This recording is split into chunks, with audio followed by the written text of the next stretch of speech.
이번 시간에는 전자기 유도에 대해 공부해 보도록 하자.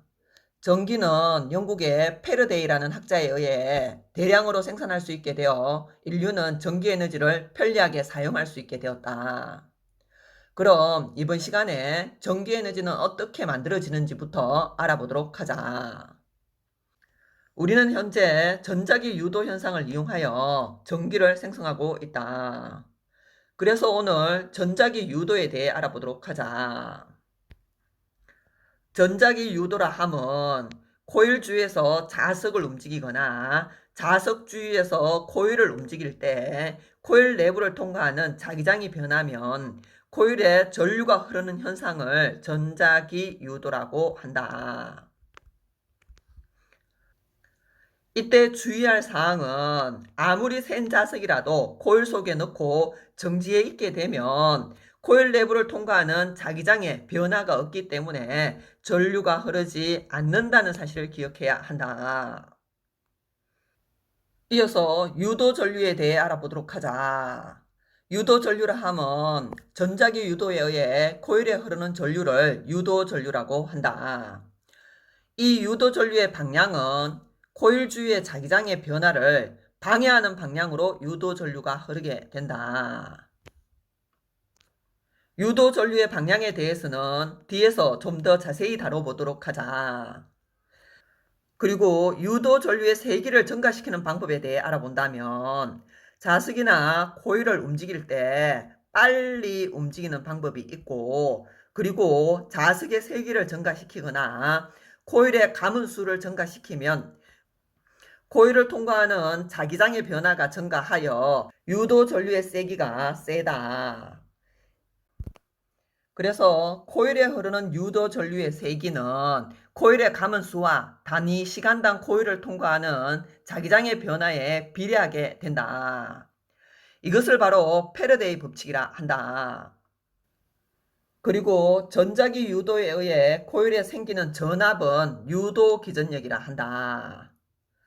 그리고 전자기 유도를 이용한 예에는 대표적으로 발전기가 있고 그 외에 무선 충전기, 인덕션 레인지, 교통카드 판독기, 전기 기타 등 다양한 예가 있다. 그림을 통해 한 번 더 설명을 해본다면 막대 자석을 준비하고 코일과 금유계를 짙게 달린 전선으로 연결한 후 막대 자석을 코일 주위에서 움직이게 되면 전자기 유도 현상에 의해 유도 기전력이 발생하게 되고 전선에 유도 전류가 흐르게 된다. 이때 유도 전류의 세기는 자석 또는 코일을 빠르게 움직이거나 아니면 자석의 세기를 증가시키거나 코일 가문수를 증가시키게 되면 코일을 통과하는 자기장의 변화가 증가하게 되고, 그래서 유도 전류의 세기가 세져서 금융의 바늘의 회전 각도가 커지게 된다. 전자기 유도를 이용해 유도 전류의 세기를 증가시키는 방법을 잘 기억하고 이어서 유도 전류의 방향에 대해서 좀 더 자세히 알아보도록 하자. 전자기 유도에 의해 코일에 흐르는 유도 전류의 방향을 찾기 위해서는 먼저 중학교 2학년 때 배운 자기장에 대한 개념부터 정리해 보도록 하자. 우리는 중학교 2학년 때 자기장의 방향은 N극에서 S극이며 자기장의 모양을 자기력선으로 나타낼 때 자기력선은 N극에서 나와서 S극으로 들어가는 방향으로 화살표로 그리기로 하였다.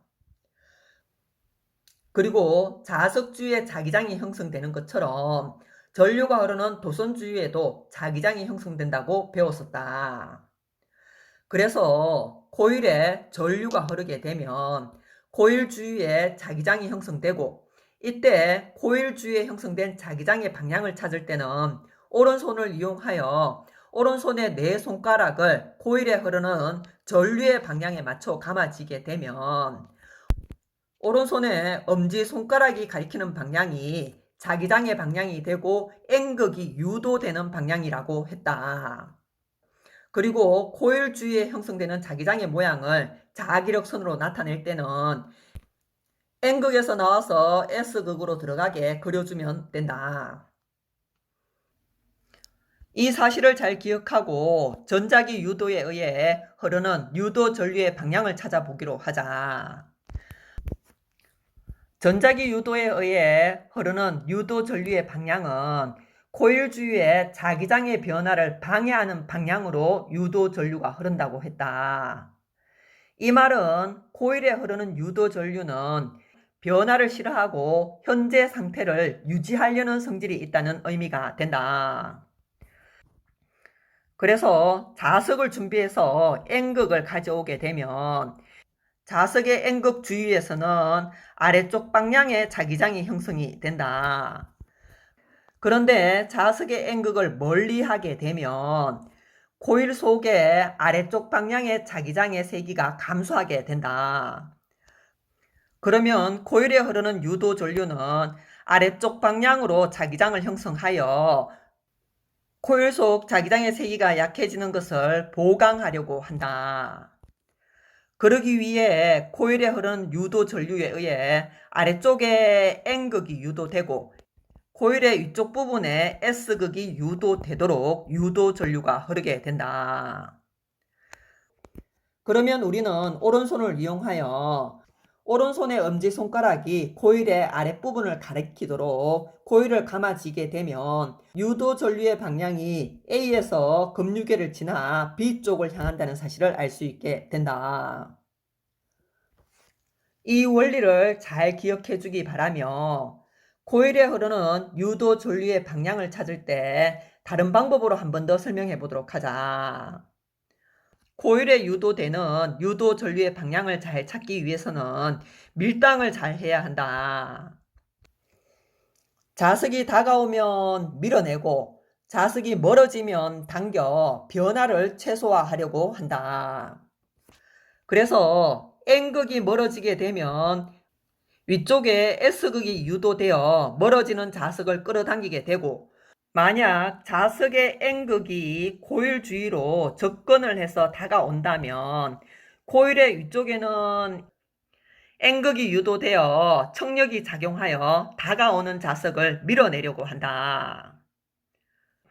그래서 자석의 N극이 코일 주위에서 멀어질 때와 접근을 할 때 코일에 유도되는 유도 전류의 방향이 반대가 된다는 사실을 잘 기억하고 문제를 통해 한 번 더 확인해 보도록 하자. 한 번 더 유도 전류의 방향에 대해 설명을 해본다면 N극이 가까이 다가오면 가까이 오는 N극을 밀어내기 위해 위쪽이 N극이 유도되도록 유도 전류가 흐르게 되고 만약 N극이 코일로부터 멀어지게 되면 끌어당기기 위해 위쪽에 S극이 유도되도록 유도 전류가 흐르게 되고 그리고 S극이 코일에 접근을 하게 되면 S극을 밀어내기 위해 같은 극인 S극이 유도되도록 유도 전류가 흐르게 되고 S극이 멀어지게 되면 멀어지는 S극을 당기기 위해 코일의 위쪽에 N극이 유도되도록 유도 전류가 흐르게 된다. 그래서 코일과 자석 사이에 작용하는 힘의 종류를 판단해 보면 자석이 다가오고 있는 A와 C의 경우는 청력이 작용하게 되고 자석이 코일로부터 멀어지고 있는 B와 D에서는 인력이 작용하게 된다. 그리고 각각의 경우 유도 전류의 방향을 확인해 본다면 먼저 코일의 감긴 방향을 잘 확인하고 오른손을 이용하여 엄지손가락이 N극이 유도되는 방향으로 향하도록 하고 나머지 네 손가락을 감아쥐어 보면 A와 D의 유도 전류의 방향이 급류계에서 위쪽 방향을 향하면서 같고 그리고 B와 C의 유도 전류의 방향은 급류계에서 아래쪽 방향으로 같다. 실험을 통해 배운 개념을 한 번 더 정리해 보도록 하자.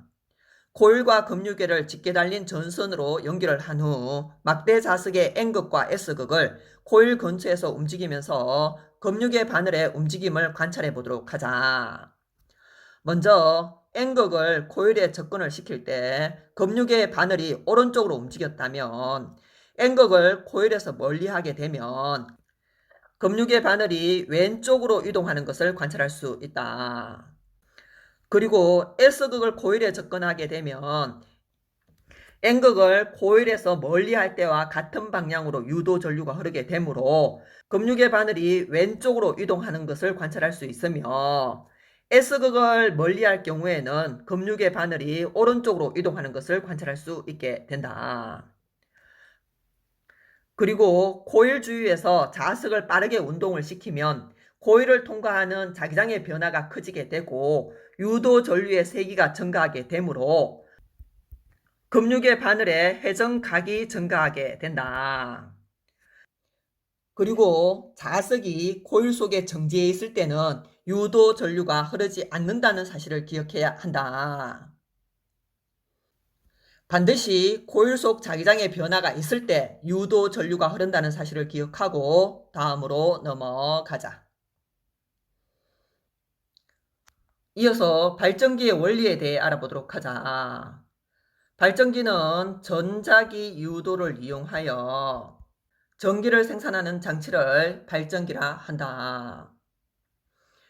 발전기는 영구 자석 사이에서 코일이 회전할 때 코일을 통과하는 자기장의 변화가 생겨 유도 전류가 흐르게 되고 전기를 생산할 수 있게 된다. 그래서 발전기에서는 터빈의 운동 에너지가 전기 에너지로 전환이 일어나게 된다. 그림을 통해 한 번 더 설명을 해본다면 자기장이 형성된 자석 사이에서 코일을 회전시키면 코일을 통과하는 자기장의 세기의 변화가 생긴다. 그래서 코일에 유도 전류가 흐르게 되어 우리는 전기를 생산할 수 있다. 이때 코일이 빠르게 회전할수록 유도 전류의 세기가 세지게 되고 그리고 이런 방법으로 전류를 생산하게 되면 전류의 세기와 전류의 방향이 시간에 따라 변하는 교류 전류가 생성된다는 사실도 기억해 주기 바란다. 그리고 발전소에 설치된 발전기에 대해서도 알아본다면 발전기에 연결된 터빈이 돌아갈 때 전기 에너지가 생성된다. 터빈은 기체나 액체의 흐름을 이용하여 회전 운동을 하게 되고 그리고 발전기는 발전기의 바깥쪽에 고정되어 있는 코일과 축을 따라 회전하는 자석으로 구성이 되어 있다. 그래서 터빈이 회전을 하게 되면 회전축에 연결된 자석이 회전을 하게 되고 그러면 코일 주위에 자기장의 변화가 생겨 전자기 유도에 의해 유도 전류가 생성되어 전기를 생성할 수 있게 된다. 발전기의 원리는 전자기 유도라는 사실을 한 번 더 기억하고 다음으로 넘어가자. 이어서 전기를 생성하는 여러 가지 발전 방식에 대해 알아보도록 하자. 발전 방식은 터빈을 회전시키는 에너지원에 따라 구분을 하고 있다. 먼저 화력 발전의 경우는 화석 연료의 화학 에너지를 이용하고 있고 에너지 전환의 경우는 화석 연료의 연소로 물을 끓여 얻은 고온 고압의 수증기로 터빈을 돌리게 된다. 그래서 화석 연료의 화학 에너지가 열 에너지로 전환이 되고 그리고 발전기의 운동 에너지로 전환이 된 다음 발전기를 돌려 전기 에너지가 생성된다. 그리고 수력 발전의 경우는 높은 곳에 있는 물의 포텐셜 에너지를 이용한다. 댐에 의해 높은 곳에 있던 물이 낮은 곳으로 내려오면서 터빈을 돌리면서 전기 에너지를 생성하게 된다. 그래서 수력 발전의 경우는 포텐셜 에너지가 발전기의 운동 에너지로 전환이 되고 그리고 전기 에너지를 생성하게 된다. 그리고 핵발전의 경우는 다른 말로 원자력 발전이라 하고 우라늄과 같은 핵연료의 핵에너지를 이용하고 있다. 우라늄의 핵에너지로 물을 끓여 얻은 고온 고압의 수증기로 터빈을 돌리게 되므로 핵발전의 경우는 에너지 전환이 핵에너지가 열에너지로 전환이 되고 그리고 발전기의 운동에너지에서 전기에너지를 생성하게 된다. 이때 현재 우리가 사용하고 있는 핵발전의 경우는 핵반응 중 핵분열 반응을 이용하고 있다는 사실도 기억을 해주기 바란다. 그리고 태양광 발전의 경우는 태양 빛 에너지를 바로 전기 에너지로 전환하므로 발전기를 돌리지 않고 전기를 생산한다는 사실을 반드시 기억해야 한다. 태양광 발전의 경우는 전자기 유도가 아니라 광전 효과를 이용해서 전기 에너지를 생성하게 된다. 그리고 풍력 발전의 경우는 바람의 운동 에너지를 이용하여 발전기를 돌려 전기 에너지를 생성하게 된다. 여러 가지 발전 방식에서 에너지 전환 과정을 잘 기억하고 다음으로 넘어가자. 이어서 일상생활에서 이용되는 간이 발전기에 대해 알아보도록 하자. 먼저 자전거 발전기가 있다. 자전거에서 페달을 돌릴 때 자석이 코일 속을 회전하여 전조등에 불을 켤 수 있게 된다. 그리고 흔들이 손전등의 경우는 손전등을 흔들 때 자석이 코일 속을 통과하여 불을 켤 수 있으며 악력기를 이용한 발전기 등 다양한 예가 있다. 전자기 유도 현상을 이용하여 전기 에너지를 생성한다는 사실을 잘 기억하고 여기까지 해서 전자기 유도에 대한 강의를 마무리하기로 하자.